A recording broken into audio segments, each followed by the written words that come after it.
You are about to witness a great vision that you have never seen before. The Israelites were taken captive into Babylon. Let's look at the individuals among them who trusted in his strength of God. When the Israelites were brought into captivity in Babylon, the king of Babylon ordered them to change their dietary habits. The king thought of feeding them meat to make them strong soldiers.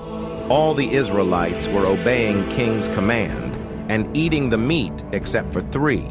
They were Hebrews, and they were not allowed to eat meat. They were the people who strictly followed the law given by God. One day, the king summoned all the Israelites.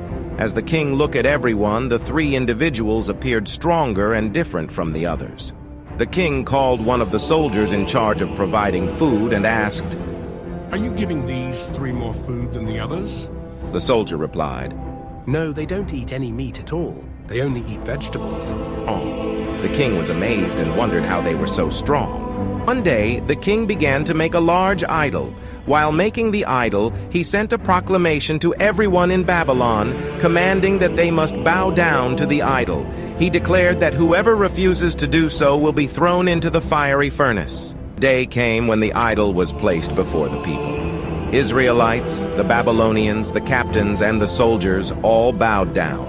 Only Shadrach, Meshach, and Abednego did not bow to the idol. King Nebuchadnezzar ordered, "Bow down to my idol." But they refused to do so. Enraged, the king commanded that the furnace be heated 7 times hotter. The soldier began to lead them towards the fiery furnace. As they neared it, the soldier, walking ahead, secretly asked them, "Will you bow down to the idol? I will save you from the king's punishment." With firm faith, they replied, "No, we would rather fall into the fiery furnace than bow down to the idol." Now they were just 2 steps away from the furnace. The 3 of them held hands and asked each other, "Shadrach, have you prayed? Meshach, have you prayed? Abednego, have you prayed?" Now only 1 step remained.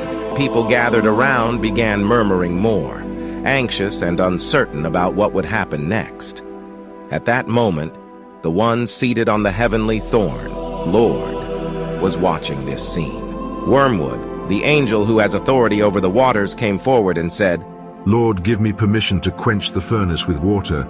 But God did not give permission. The warrior angel Michael approached and said, "Lord, give me permission. I will draw my sword and destroy everyone in an instant." But God did not give permission to Michael. Shadrach, Meshach, and Abednego were thrown into the fiery furnace. The soldiers who came to throw them in were consumed by the heat of the furnace. God rose from his throne. Thunder roared mightily, and fierce winds blew from all directions. The heavens opened, and the glorious God, riding on chariots of fire, went into the furnace before Shadrach, Meshach, and Abednego. The crowd fell silent in awe. The king sent a soldier to look inside the furnace and see what had happened. When the soldier looked, he said, "O king, I see 4 men inside the furnace, and one of them looks like the Son of Man, full of glory." Hearing this, the king was astonished. Shadrach, Meshach, and Abednego came out, and not a single hair on their heads was burnt. In our lives, too, there are times when God may seem silent, but we must hold on to our faith until the end.